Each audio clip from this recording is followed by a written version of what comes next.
my teaching learning session of graduation courses of psychology, and we are continuing with our unit 2 of introduction of social psychology. My name is SINGH, and I'm taking care of your graduation courses of psychology BA. Speaking of the last time we spoke about the introduction of social psychology, how what is social psychology, what is its nature and scope, how long and what all the social psychologists study in the future, and what is the scope that can be provided to students per se. Now we come to the intricate details of what are the theories of social psychology. Does this part of psychology also involve some kind of theories that tell us how do we need to act in a social world? What is the kind of behaviors, stereotypical behaviors or discrimination that are being held by us are actually formed by any sort of theories that we have or atypical facts that are behind our behaviors, our thoughts and feelings in a social world. So speaking of the first theory that we start with is the learning theory that you see on my screen. Learning theories comprise of three major targets, which is three kinds of theory heads that you have, sub heads that you have under it, which is classical conditioning, operant conditioning, and observational learning. We will start with classical conditioning. Classical conditioning is a kind of learning that you supposedly get as a conditioning. So this is a conditioning which is it's very mechanical. You will have one step after the other and the other. It is not like general learning in terms of observation. You see people, you copy them, imitate, and you follow out the same in your own performance. It is not like that. It is very mechanical when we talk about conditionings, and conditionings are made, learned by an external source. It is not something that you learn on your own. So when we speak of classical conditionings is a kind of learning which is called as stimulus leading to another stimulus that leads to a response. So that means a stimulus triggers that there is another stimuli that is coming, and that stimuli is capable of eliciting a response. So for example, I'll give you an example. When we are in school, there's usually a bell after every period. So the bell indicates that the period gets over, and the period gets over gives us a response, which is a sense of freedom. As soon as the bell is rung, you supposedly feel that your teachers need to be leaving the class, and you get up before she leaves because the bell is a stimuli that the period is over. The period is giving a response that it's a sense of freedom. We can now move around at our own free will. So that is an SSR learning, which was classical conditioning. Again, it's an external way of making you learn that kind of learning. We do not do it on our own. We have been conditioned. The school bells, the school timetables have conditioned us to make us learn all of this. Also, it comprises in the steps, classical conditioning comprises of a neutral stimulus, which is usually paired with an unconditioned stimulus in the beginning. So the neutral stimulus was something which is the bell. The bell automatically cannot give you any response. But the period is over as a stimuli can give us a response that we need to get at. So that is an unconditional stimuli until it is being learned by you. So in the first day, for example, when you first come to a class and you've been given a timetable and a timing, I'm sure it's very difficult to learn the time and learn the ring of the bell at that time in the beginning, first day. I'm sure it takes like weeks to make you learn that 10 o'clock this period starts, 10:45, it's a 45 minutes of period. So every 45 minutes later, the bell is going to ring. So this entire thing this entire session of 1 week is the duration of your conditioning. So the first day that you come, you understand the bell is a neutral stimuli. You don't get to know why the bell is being rung, but you get to know that it's the periods getting over, which is that every class unit is getting over at this point of time, which is an unconditional stimuli. And this unconditional stimuli, with the passage of time, with the duration of conditioning, gets learned and it gets converted into a conditioned stimuli. And then conditioned stimuli, when it's conditioned by the external ringing of the bell, you're able to respond according to the conditioning, which is you learn that there's a sense of freedom. Once the bell is rung, the period is over that it indicates. The period over tells you as a response you can get up and you wish the teachers to be leaving. Now, that is one kind of conditioning. This was given by Ivan Pavlov. He was the first psychologist who started with conditioning. There is another kind of conditioning which is completely dependent on reinforcers. This is called an instrumental or an operant conditioning. Instrumental, you can say that these stimuli are instrumental. The response here is not dependent on the stimuli, but it's instrumentally dependent upon a consequence. So it's also at times called a consequential learning. So when we say consequential learning, I'll tell you the equation. The classical was SSR, The instrumental is S, R, and consequence. So the consequence here makes sure that you do the response. It's not the stimuli that is making you do the response. It's the consequence who is making you respond to that stimuli in that particular way. A very simple example, when we tell little kids to score approximately 90% and above, what do? We tell them that we are going to make your favorite meals after every midterm papers that you have. So after every 50-mark paper that you get, you need to be doing well. If you score above 45 out of 50, you'll be getting your best meals, whatever that you ask for, no matter it's from house or you get it delivered from somewhere, you get that. So the result is not now on the basis of the test which is happening that should give the response, but it's the consequence that will come after the response. So once you give a good response, you get a meal of your favorite choice, like a meal which is something which is very favorite to you, something that you really like. So that is a consequence which is driving you to give a response. It's not the stimuli like the prior learning that we had, which was classical conditioning. So when we talk about instrumental conditioning, it comprises of reinforcements. These consequences are called reinforcements. They can be positive or negative. These could be even punishment. So for example, usually reinforcements are used to make you learn and help you continue a behavior for a longer duration. So, for example, I want you to continue scoring well. I will always order a good meal for the child every time the child scores well. So, what is this reinforcement doing? This reinforcement is making sure that the child continues the behavior till, for a longer duration of time. Similarly, can be applied in terms of punishment, and the reinforcements are of two types, very positive and negative. We needn't go in so much of details. You need to know reinforcements are a mechanism that increases the probability of your desired response. So your response, anything desirable that you want, it will increase its response. Punishment, on the other hand, is something which is different. It reduces the wrong behaviors. So, for example, if a child is lying, the mother tends to withdraw the timings. Tells the child you're not going to go to play, withdraws the timing, probably does not let the child play, or probably allows the child only for half an hour. So this is the punishment. More the number of punishment will happen, remember, the lesser will be the probability that the behavior, undesired behavior, will happen. So what does the punishment does? The punishment reduces the probability of undesired behavior, and reinforcement, no matter it's positive or negative, that increases the probability of desired behavior, which is the good behavior that you have, pleasurable behavior that satisfies something. Now, the third kind of learning, theory that we are going to talk about here is observational learning. This was given by Albert Bandura. The prior instrumental and operant was given by B.F. Skinner, and the latter that I'm talking about is observational learning was given by Bandura. Albert Bandura has been a huge, has given a lot of value to psychology in terms of observational learning. Observational learning is vastly used everywhere, especially for human beings, as we are social beings.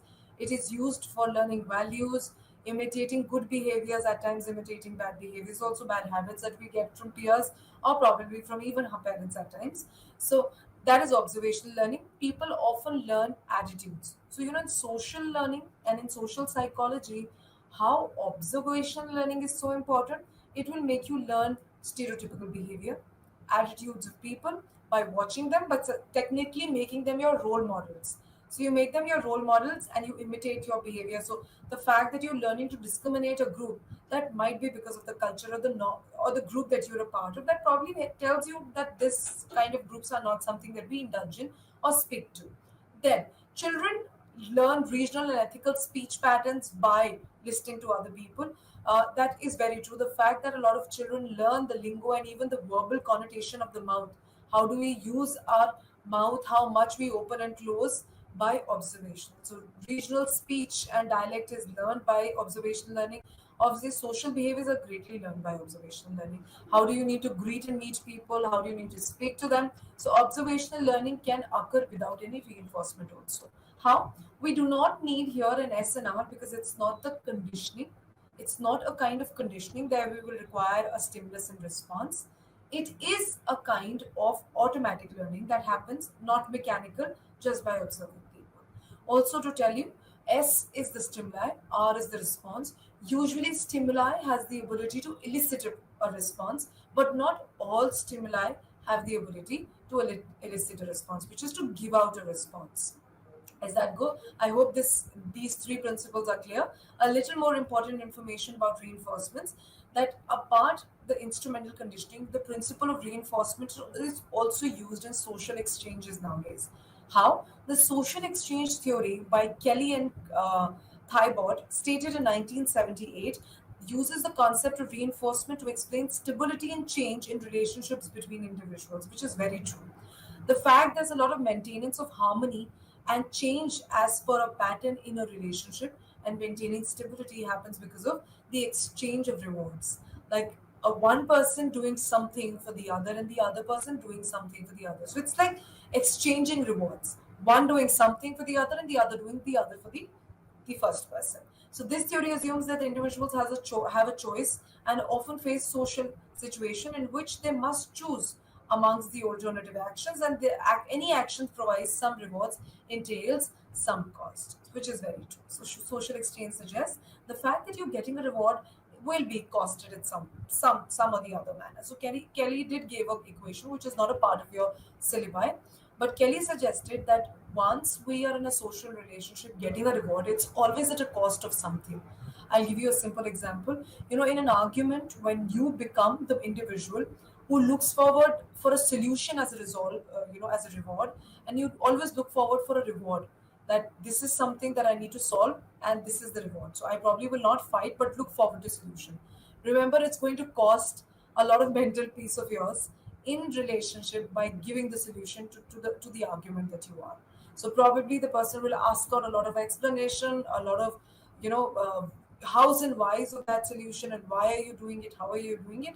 But the reward that you take in from that relationship is solving the problem and taking up the solution, but at the cost of mental peace, at the cost of probably going down.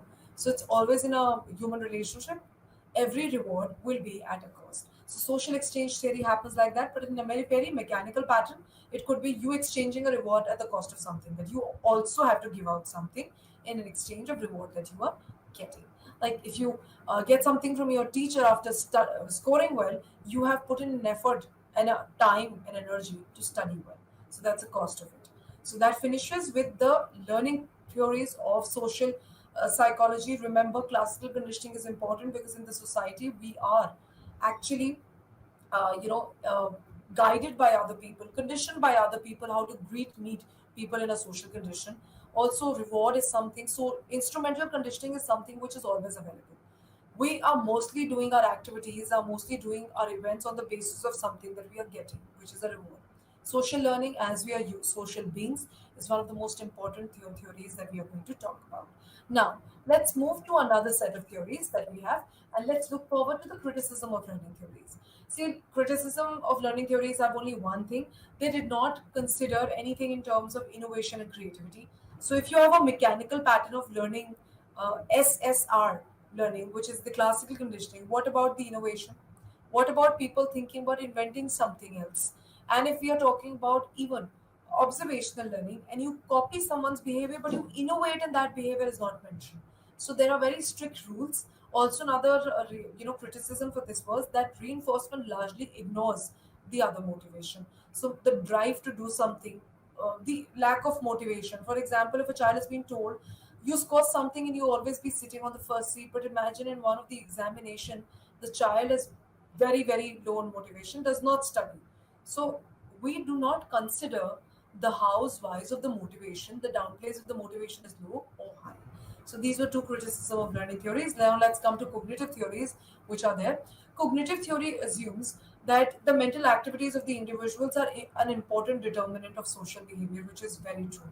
Your thinking, reasoning, problem solving, decision making, learning, memory is a very important determinant of social behavior, which is it's very important to identify. If you'll be motivated, you'll do a social behavior. If you are learning well, you'll do a behavior which is correct. So this actually determines the kind of social behavior that you will indulge in. These mental activities are called mental processes, which is perception, memory, which I just stated, decision making, problem solving. So this is first part. Cognitive theory does not deny the importance of external stimuli, but it maintains a very automatic link between stimuli and response not being mechanical. So they say that it's not very mechanical like the learning theories, but it does say that the cognitive structures are the determinant of your cognitive behaviors, which is your social behavior. So the way that you have learned from the past experience will make you give out a response in a particular way. So, for example, if you've been going through a lot of social gathering which involves greeting all your elders and even people of alike ages, remember, this memory and perception of being valued by this is always going to manifest the kind of social behavior that you need to do. It's going to determine your social behavior.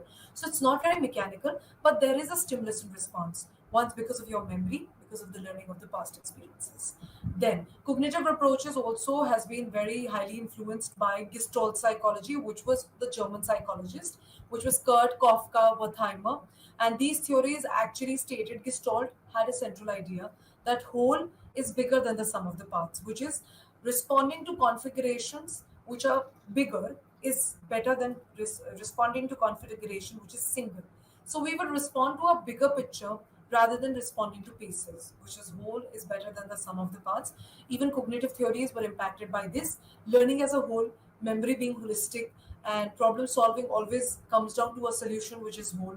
So that is what we are influenced in cognitive theories. The last central idea of cognitive theory is cognitive structure. Cognitive structure is very essential for the organization of your belief systems, of your concepts that you form, because a person's cognition are interrelated. So the way that you solve a problem will help you decide. The better that you decide, the better are you going to learn. The better that you learn, the better you're going to memorize. So see, all of the cognitive structures are interconnected. So special emphasis are given by structure on the cognitive structure, and organization of these structures in your memory is very important. So if there's any sense of confusion in the way that you've decided, the way that you've problem solved, or probably attended or perceived a situation, there's going to be confusion in your social behavior. So that finishes with cognitive theories, which is first assuming that mental activities are a determinant of are determining social behavior. Cognitive structures are the mental activities, which is extremely important, highly influenced by Gestalt psychology and the importance of cognitive structures. They need to be clear, they need to be precise and understood. If they're not, they are going to cause cognitive structures of problem solving, decision making, perception, and attention. If they are not, they are going to be causing confusion in your social behavior. Now let's come down to understanding social behavior. What is social behavior that we are talking about? So for that, let's understand what is cognition. Where does the behavior comes in?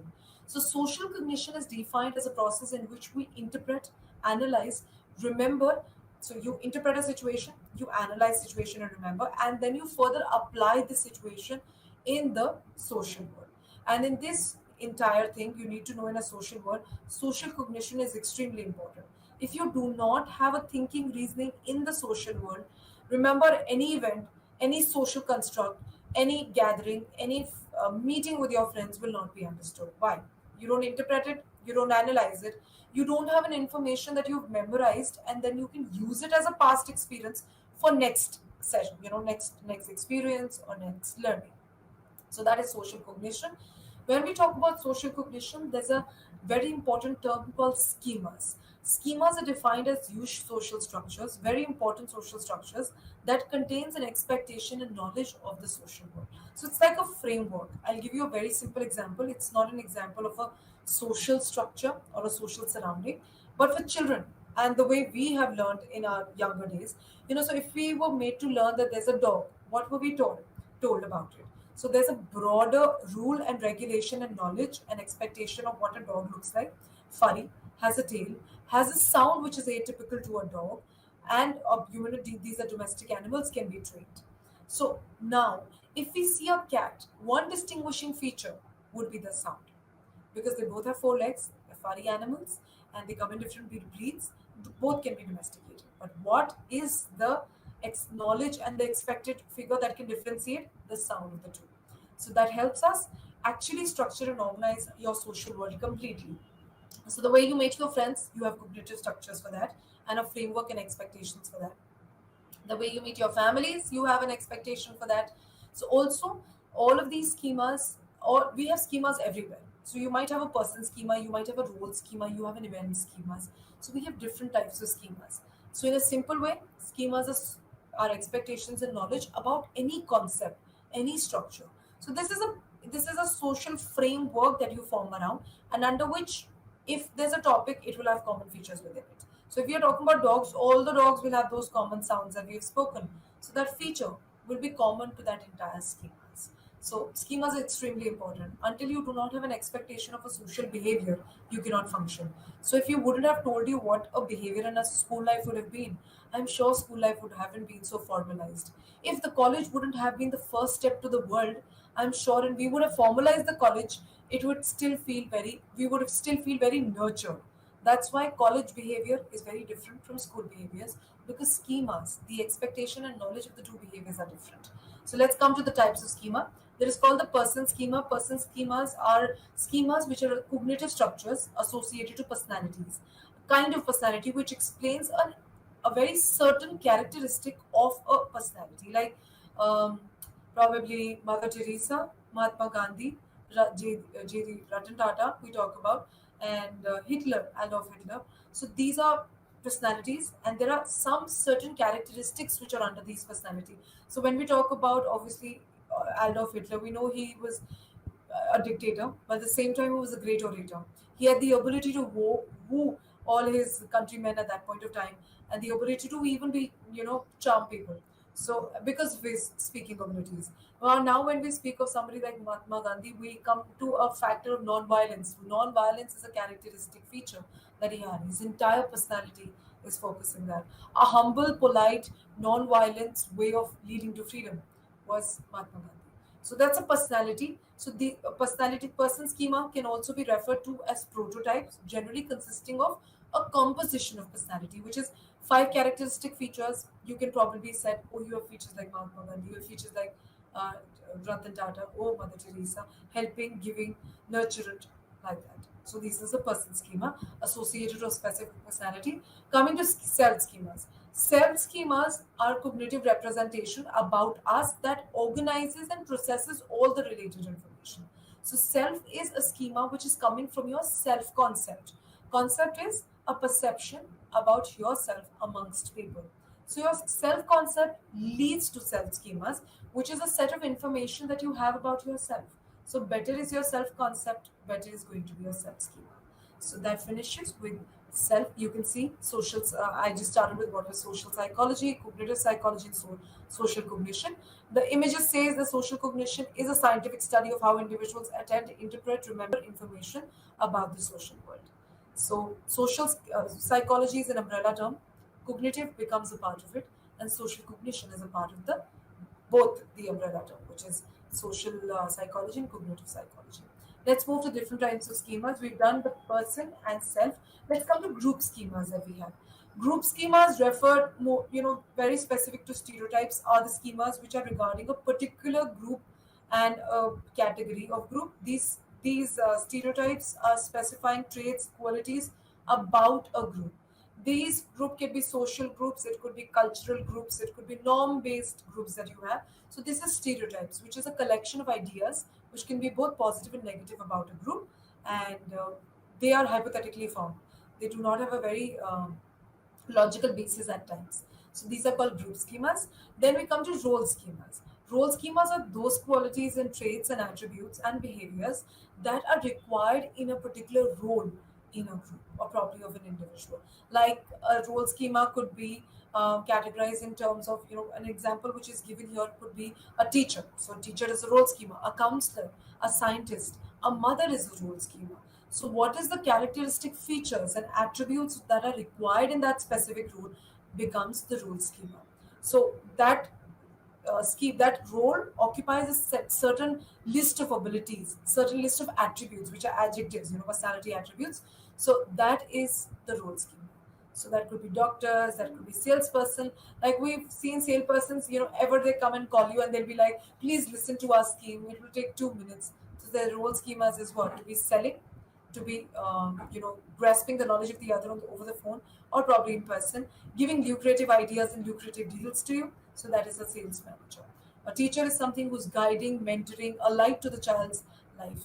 So this is the role schemas that you have. Then we have event schemas. These are also referred to as scripts, a cognitive structure that describe an expected expected sequences of actions and behaviors that are required in a particular event. So your behaviors in a school, your behavior in your working organization that you are.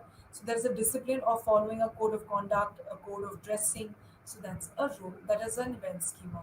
Like in a wedding that you go to, you have a role schema of being all blindly dressed up. That's an event schema that you have. So a situation specific event schemas. You can look forward to these. These are types of schemas: person schemas, self, social, and event schemas. You can look down to it. Person schema will talk about your appearance, the way you feel about yourself, your preferences. Self schemas could be if you want to become a future doctor. Self schemas, oh, I'm very smart and intelligent part of my group. Event schemas could be professionalism according to your work and portfolio and business suits. And social schemas are also there, which is, the way that you act in a social condition, a social environment, which is very similar to the other, which is groups, etc. Now let's move to other some other topic which is very associated to schemas, which says what is the impact of schema. It is indirectly telling you what is the function of schema. So is it very important to have schemas? Yes, they were a mental framework. They were expectations and knowledge about a particular entire category and concept. So why are they important? They are important because they help you in social judgments. They help you in coding, categorizing with less time and energy. It helps in comprehending and using retrieving information for a social condition very quickly. So it helps in decision making. It saves your time. It tells you the kind of behavior an event would require. So an event schema is something that is like a knowledge framework about a kind of behavior and attribute that you need to exhibit in a particular situation in that particular event. So that is how important schemas are. Then let's know their impact in terms of point and in terms of theories that have been given. Schemas are theory driven, yes, which is completely true. Um, Being originated from previously acquired knowledge, we need to know the schemas function theory driven, which sees that there are classified theories that tell us that this is the way a schema would be used in a specific social interaction and a social experience. So specific theory driven talks about event schemas.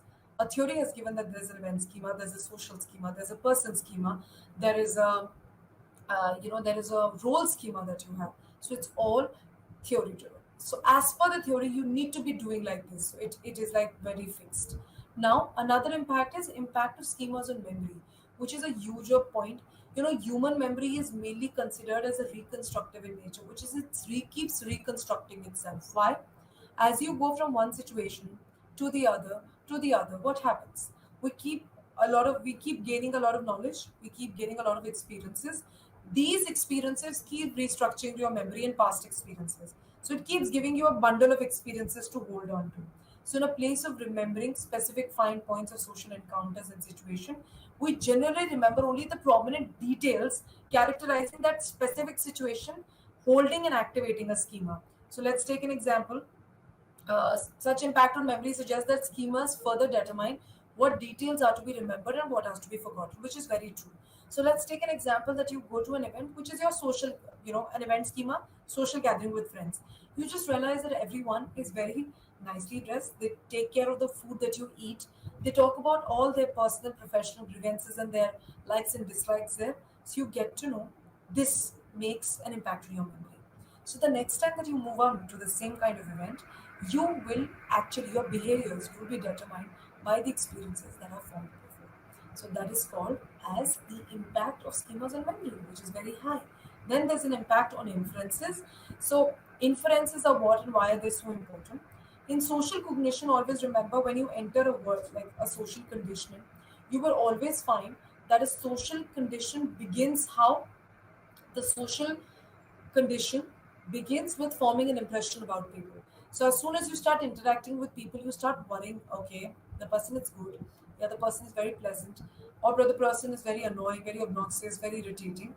So when you name and label a person like this, the second step after forming an impression is going to be why this person is like that. That is the inference. Then you would want to know, you want to infer that why is his or her behavior like that. So such is inferences, and schemas does impact on your inferences. So inferences are you finding out the cause behind the behavior, what infers them to do such a behavior, what is the cause behind the behavior, your schemas also impact on those inferences. So most of our social and interaction are facilitated by schema driven assumption, which is very true. So once your social interaction is facilitated and guided by all the kind of schema driven theories, like having a role schema, having a self schema, having event schema, person schema. So all of these things facilitate your inferences also. So they also impact on the way that you find out causes behind people.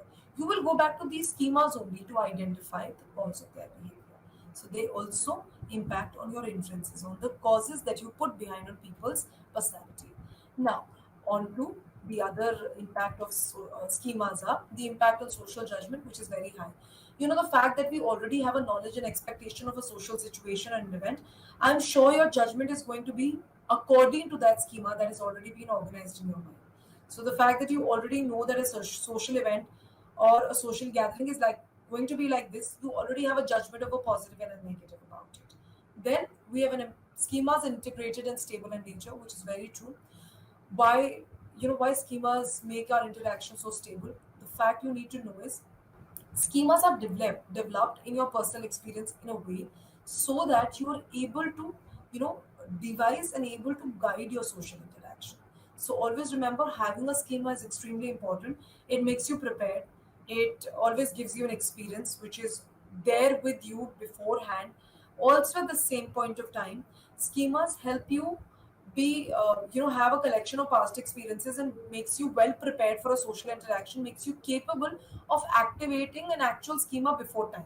So they already know that my self schema has to be like this because this is the kind of social gathering that I'm being a part of. So what did it do? It helped you make a judgment even before getting inside that situation. So that is impact on judgment, like impact on how you judge any social condition. Once you make a judgment about it, what will happen? You'll be better prepared. It will save your time. It will make your social interaction more organized and will able to link between situations and communications and give you a very holistic view about that entire situation. So it makes you well prepared, it makes you well organized, and it makes you stable, makes your interaction in the social world very stable. That's why schemas are so important. That's why also we end up making schemas of events, people, person, situation most of the time. So your typical kind of friend schema is kind of your person schema. When you say friend should be like that, she's one of the great friends that we've had.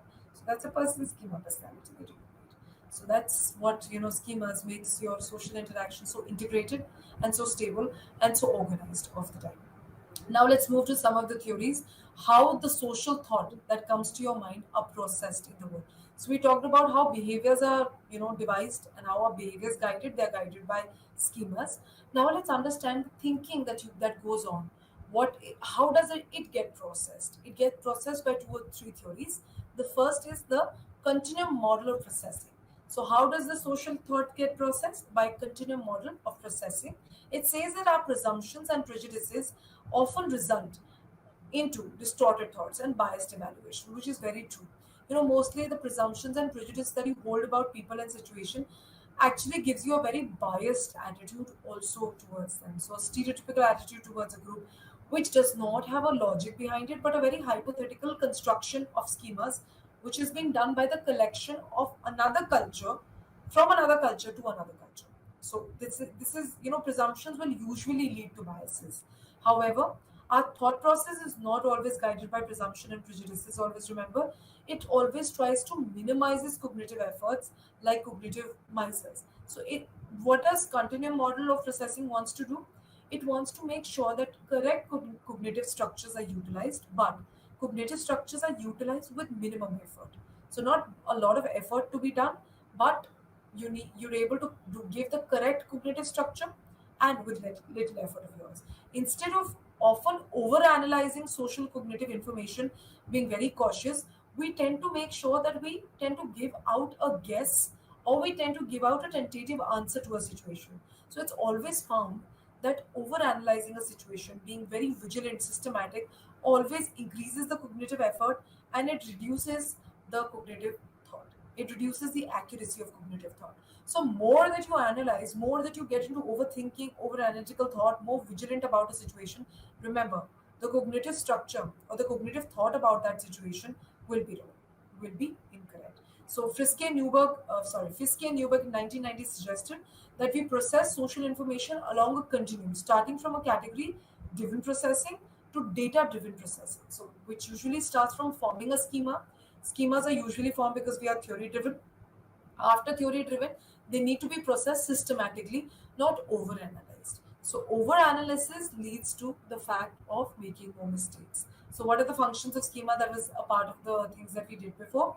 It organizes knowledge, assists you recall better, it organizes your behavior, guides your behavior, enables you predictions, and makes sense of the current situations. So, it makes sure that the current experiences that you're going through make sense because of the schema, through the schema driven theory that you've been forming. Now, let's continue with the continuum model, which suggested that our presumptions and prejudices are not the right way of guiding our cognitive structures, and over analysis of a situation will also not give you the correct analysis of the cognitive structure. So, they suggest that we need to be making general guesses rather than over analyzing the situation. So, anything intuitively that comes to your mind would be correct rather than over analyzing, rethinking, too much of integration that would lead to confusion. The second way of processing thought would be automatic or a controlled thought. Again, a very similar thing. They suggested that we follow two distinctive ways of processing your social thought. First is something which is very controlled, which is highly logical, highly organized, highly purposeful, which is known as control, or quick, relatively intuitive, again, something which is more automatic. So, Divine proposed that we acquire social stereotypes during our childhood, which happens through socialization. It did not happen. Such stereotypes are further strengthened by exposure of social encounters. This did not happen by overanalyzing purposeful knowledge or logical interaction in the environment. Socialization just happens, and we intuitively form a processing, which is a social thought about a person, social thought about an individual. So, if you think about too much of logic, too much of overanalyzing, and organizing a thought, remember it either would be automatic processing or control processing. So either could be either of the two. Maybe you are doing an automatic processing, or maybe you are doing something which is a control processing. Divine always stated that control processing leads to more errors in relationship to automatic processing. uh, let's move to now. I'll just give it a repetition so that it doesn't cause much confusion. Two ways of social thought. One is a continuum, states that we should not be learning social thoughts by prejudices and presumptions, because these presumptions leads to biased attitude toward any social or any sort of social structure, social individual or condition. So what do we need to do? We need to make sure that we acquire a thought which is guided not by presumption, and also make us help to use minimum cognitive effort. So what do? We instead, often analyze, be vigilant, be aware, systematically weigh the way the social thought has been acquired. So you logically just move through the trail. Okay, we entered a situation, we got an experience, the experience tells this about the person, this is the person's schema of this person. So logically moving through sequences and steps rather than just grasping the assumption, grasping something that someone told about the cultural group. So let's take an example. You're going to a prom, probably a party of your school, and your seniors have told something about that batch. So that is a presumption, that is a stereotype that a senior has told you about that batch. Now, if you enter, you logically analyze people, form an experience, attend to them. That's a social thought that you form. Logical on the same culture. And the other way is automatic and something which is controlled. Controlled is something very logical, a thought which be very logical, very vigilant, very highly purposeful, has a purpose behind, has a motive behind. On the other hand, automatic is going to be intuitive, something that just comes to the mind while you interact. Through socialization, through one-on-one conversation, does not leads down to such stereotypes. When we talk about in terms of automatic, keeps strengthening them as soon as you keep having the social interaction one after the other. These are two major ways of forming a social thought that you have. Now, let's move to another topic, which is availability, which is heuristics. Heuristics that you talk about, these are mental shortcuts. So the fact that we said that you want to learn cognitive structure but minimize the time and effort, this is one way of doing it. So heuristics are actually mental shortcuts. These are shortcuts that help us minimize the effort and learn something cognitively faster. So let's understand there are three ways that you can learn something faster with lesser effort.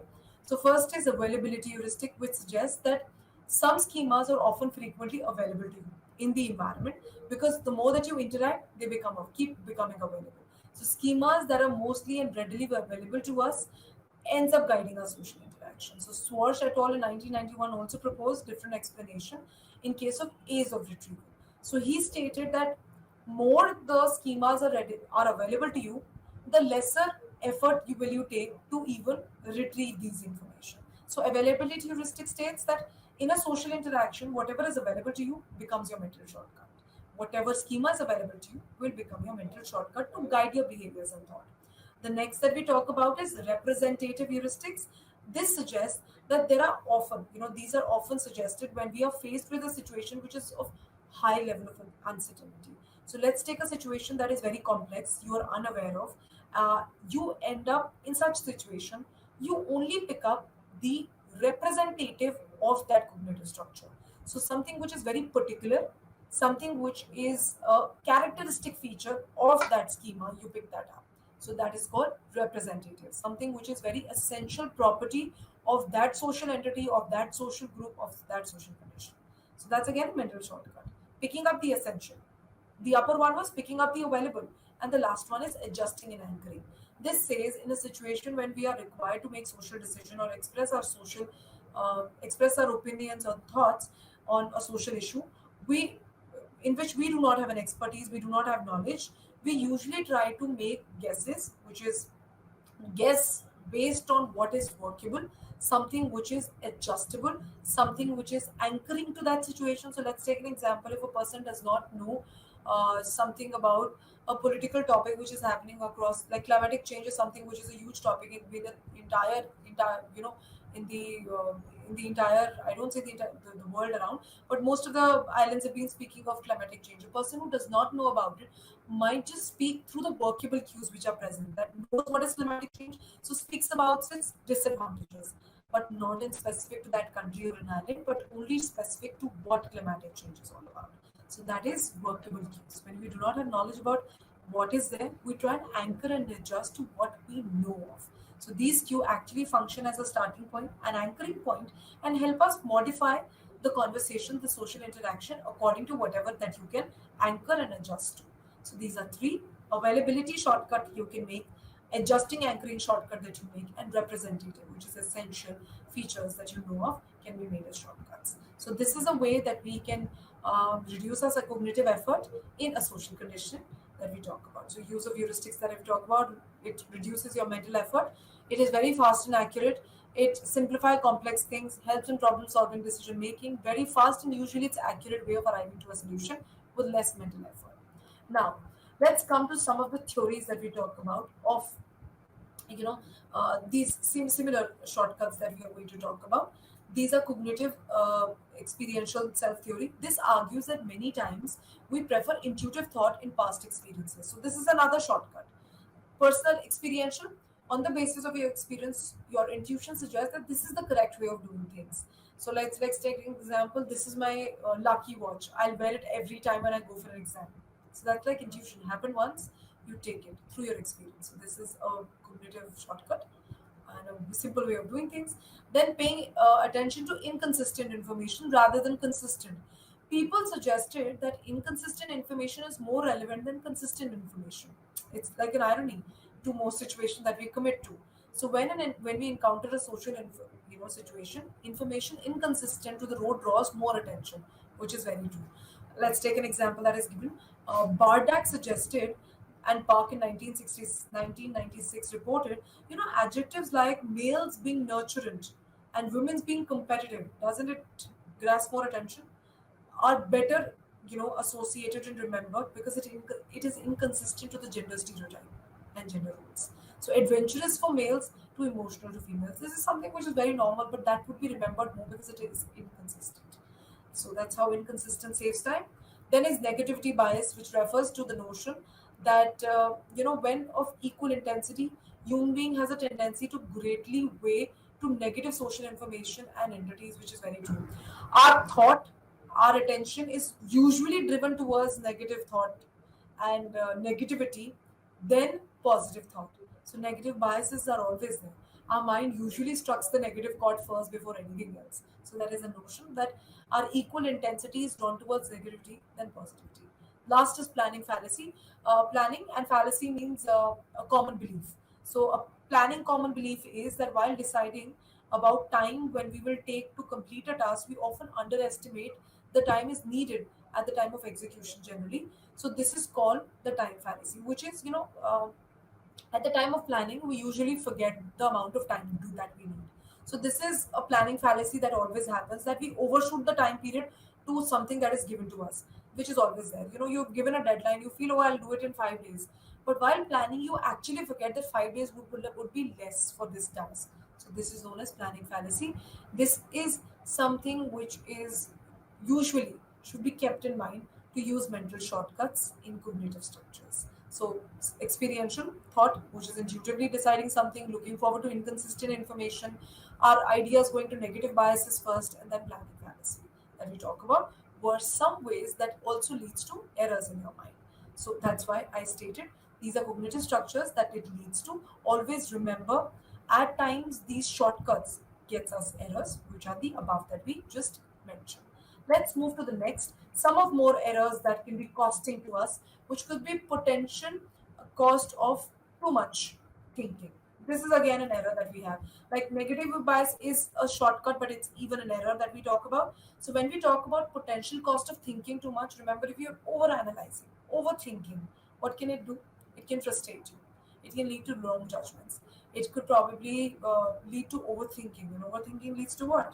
Overthinking leads to wrong decision making and wrong judgments. So there was a very good experiment that was done by Wilson and Schooler in 1991. Asked that They asked that half the individuals simply rated were asked that about a jam, which is strawberry jam. So one set of group just simply rated that this is a strawberry jam. The other were analyzing the strawberry jam way too much. They did not rate it as a strawberry jam. So over analysis and thinking can lead to errors. Then counterfactual thinking is a tendency in which people think contrary to what has happened. So you've done something and you felt, oh, if I would have not gone to this fair, if I would have not gone to this party, what would have happened if I would have not done this? So counterfactual. This leads to cognitive errors in your mind. The event is already done, but you're still thinking what could have not happened. So it's like counterfactual thinking again. Then there are magical thinking usually is always a problem to cognitive structures and thoughts. A kind of irrational thought which does not have a base. It is just has a law of similarity and a law of contagon, which is law of similarity assumes that similar things have similar attributes. So a very similar thing is, if there's not a black cat which is crossing your road, and there's a white one who crosses it, you still feel it is unlucky. Now I will have a bad day, because it's a cognitive structure. You have a stereotypical attitude towards black cats, and you assume now all cats to be like that. That's magical thinking, associating everything to be similar. So let's go to a quick errors in social cognition. From the fact that these are mental shortcuts, if we are devising it properly, so if you're using intuition too much, leads to errors. If it is used to a typical way, it is very, very highly, good for our mental shortcuts.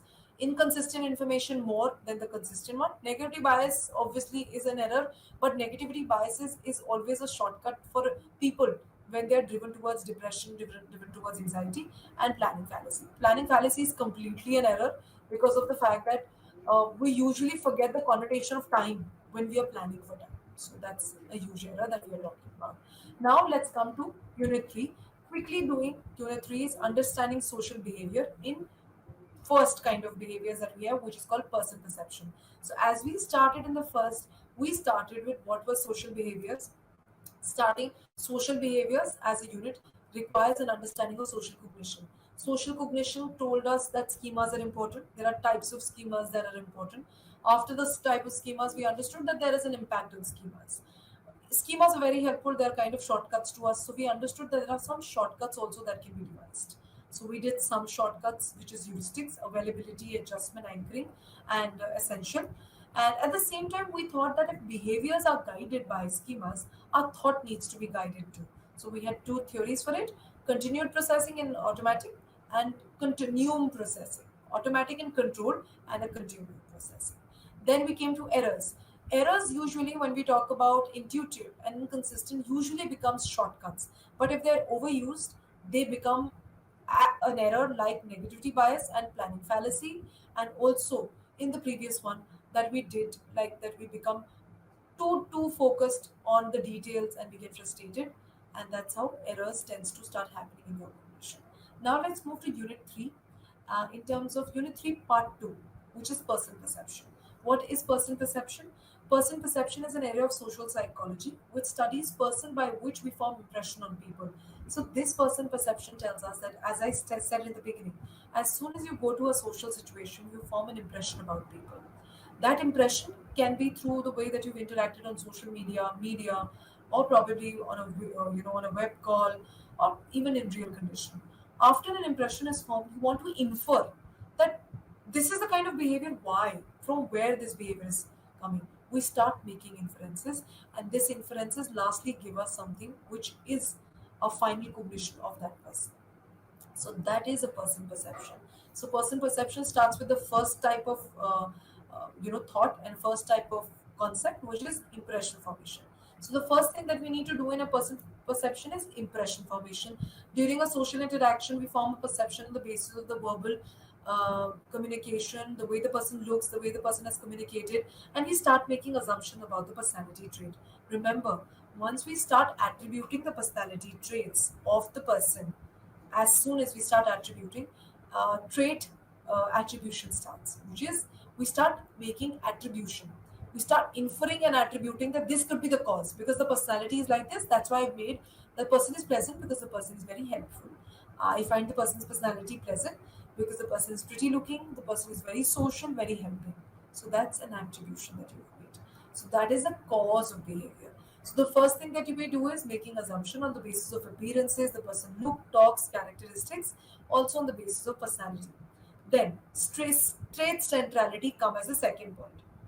So trait centrality suggests us what?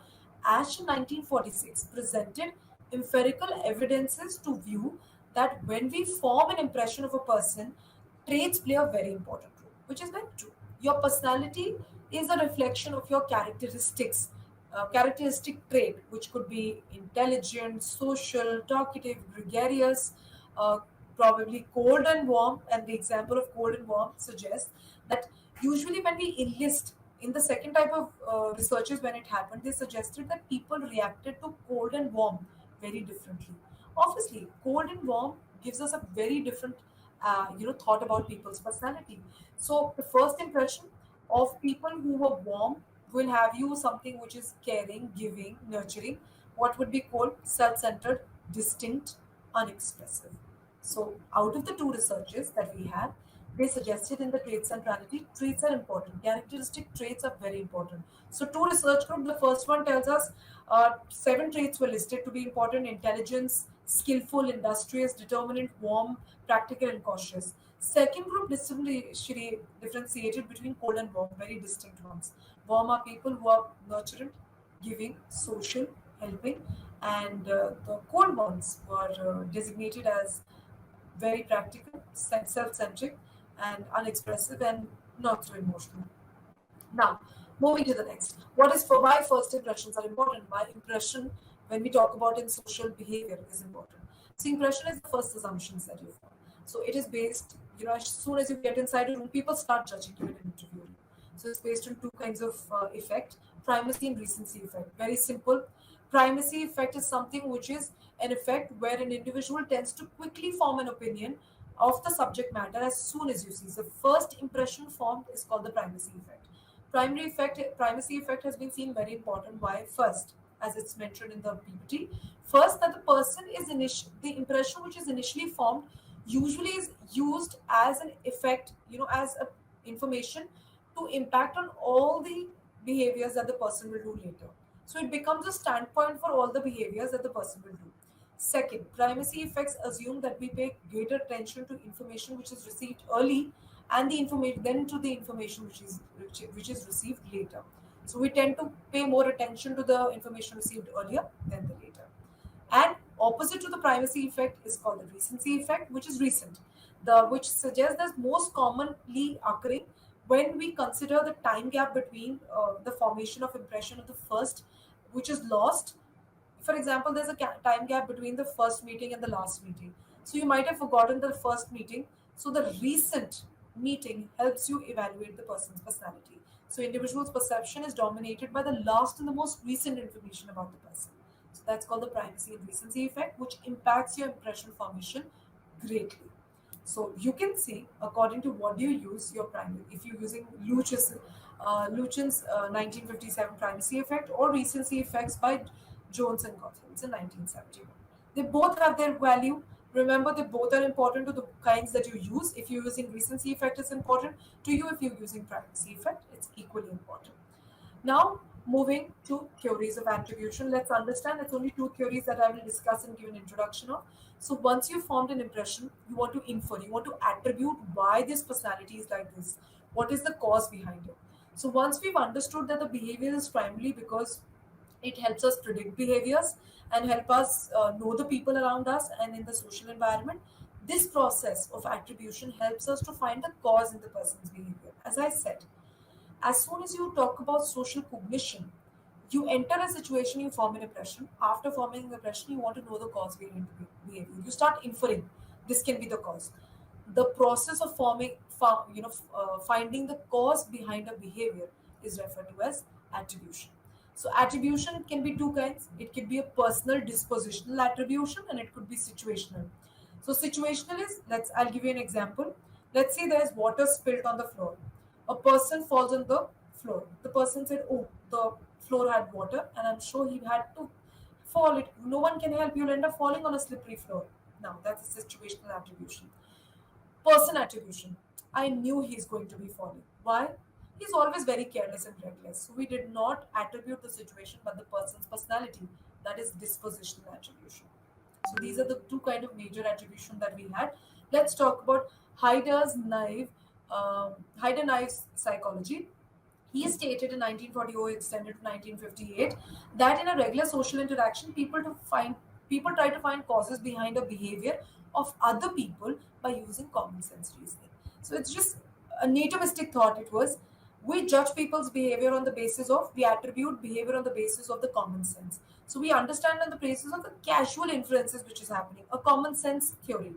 Okay, this happened because probably this is right to be done in this situation. Also, Heide proposed, while doing casual attribution, people primarily focused on the behavior which is attributed to the personal internal state rather than situational. So it was personal attribution more than the situational state. So common sense attributed to personal situation, which is important. Also, Heider's knife psychology was very common because it's one of the most common psychology that you talk about in terms of attribution theory. Correspondent inference theory is next that we will continue with. It talks about how inferences are made originating from your personal disposition. We first focus on the intention behind the behavior. Our decisions about which has several effects on the personal factors. So this is the correspondent inference theory, which was given by Jonas and Davis. So when judging other people's behavior, we use information that we draw correspondent where behaviors are attributed to situation. So you try to relate to their behaviors and that is correspondent to their attributes. So an intelligent person, intelligent behavior, intelligent activity, he's tend to be intelligent because he is intelligent, that's why he's scoring well. So you relate to the performance which is an intelligent performance. So we continue with the correspondent inference theory of Jones and Davis to tell you how attribution takes place. How do you attribute people's behavior? Hope today's session was understandable by everybody. Thank you and have a good day.